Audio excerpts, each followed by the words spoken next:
What's going on, everybody? It's Josh of All Trades back at it again with another video, and I thank you for joining me.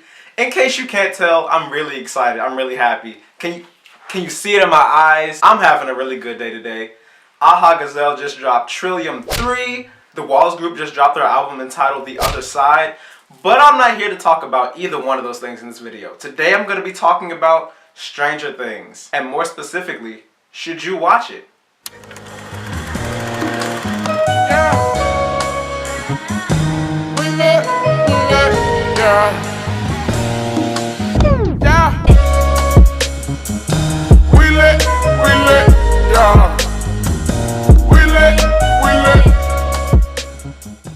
I'm sure you've been hearing all the hype surrounding season 2 of Stranger Things, but if you haven't started by this point, I'm sure you're wondering if it's even worth it to start the series. Well, first of all, each season has less than 10 episodes apiece, so you're not that far behind. It would be something totally different if you were trying to catch up to Game of Thrones. At this point, it's almost a lost cause. But today I'm going to break down Stranger Things into 3 major categories to figure out whether you should spend your time watching it. Although honestly, you could binge it in a day. The first category is characters. Now, one thing that Stranger Things does that sets itself apart from a lot of its competition is the fact that the major portion of its cast are children. And honestly, these are some of the most talented child actors that we have in the industry right now. Now, of course, there have been children in TV series and movies as characters before, but in Stranger Things, they drive the story. Each character has a motivation that drives them, and I really appreciate the thought that was put into each of the individual main characters. And I feel like the casting was done very well to the point where it doesn't really feel like people are acting. It just feels like you're really watching this scenario unfold, you know? Whether it be the youngins responding to the disappearance of their friend or the adults managing the only way they know how, you're bound to see a piece of yourself in one of these characters. Season 2 does a good job of integrating new characters into the cast that had already established in Season 1 in a smooth manner. And overall, this show is a good example of how to properly execute a will they won't they relationship. All too often the way those are predicted are far too predictable. But in this series, we really have no idea who's going to come out on top. And honestly, it makes for a very intriguing subplot. Now, of course, some of the periphery characters, because their role is not as important or significant to the story as itself, they're not as fleshed out. But that's okay because it doesn't detract from the story, and honestly it helps save time. And it allows you to focus on what's more important to the story, which is the story. Speaking of story, that's actually number 2. So the plot of Stranger Things kicks off when a boy goes missing out of a small town in the Midwest of the United States. And so the entirety of Season 1 is trying to figure out where this child has gone, how he disappeared, and how to get him back. But of course there's a twist. And of course, I'm not going to tell you what that twist is because that's a spoiler. You gotta watch to find out. But I will say that this twist does hinge on the supernatural, but it's not like ghosts and magic. It's rooted in scientific theory. And another important subplot in addition to the disappearance of the boy is the mysterious origins of 11. Not to mention the connections and mythology explored along the way.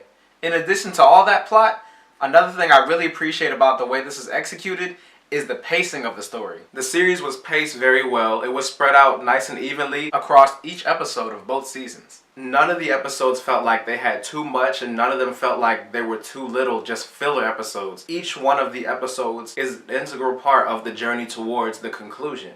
Now, I will say that Season 2 is a bit of a slower burn, but that's okay, because Stranger Things as a whole has a great balance of tension and action, seriousness and levity. And it also does a skillful job of inserting setups and payoffs, which is essential to a compelling narrative. The catharsis is strong in this one.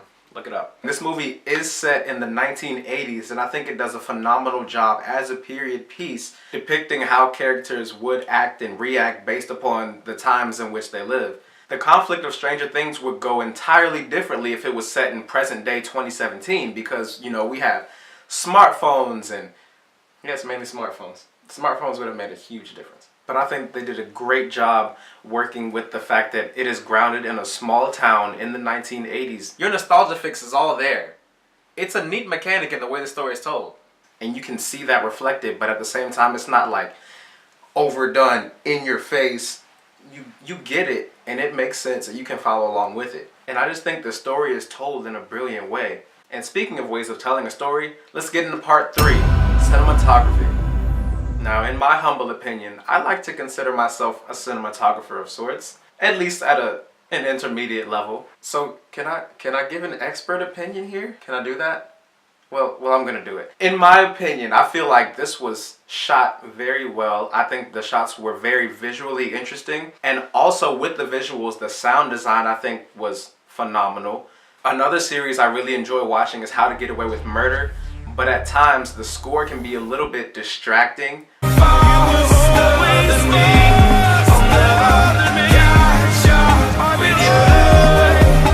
However, Stranger Things does a great job of integrating the score, whether it be instrumental music or the very rare times where it actually has lyrics. Both of those, they fit. And who doesn't love that simple but brilliant theme?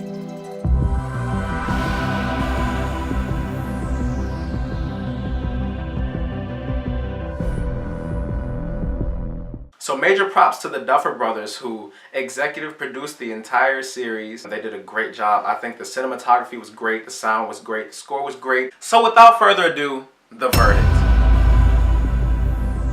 In short, I would encourage you to watch Stranger Things.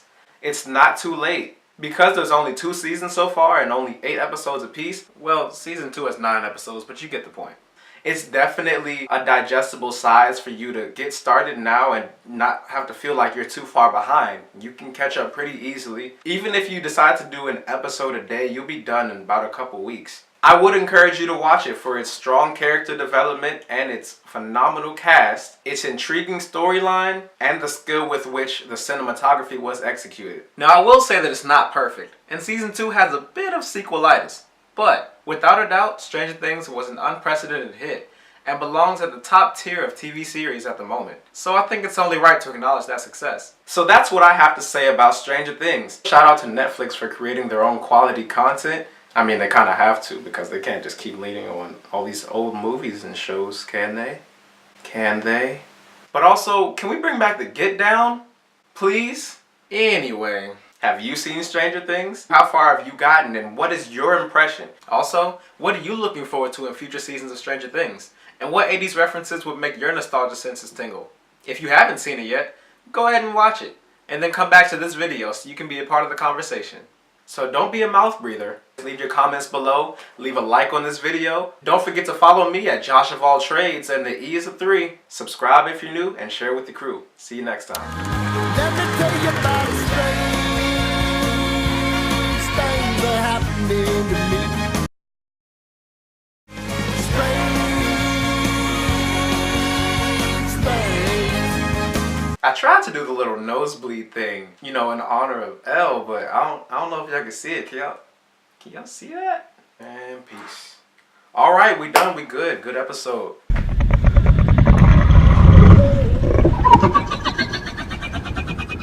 Run.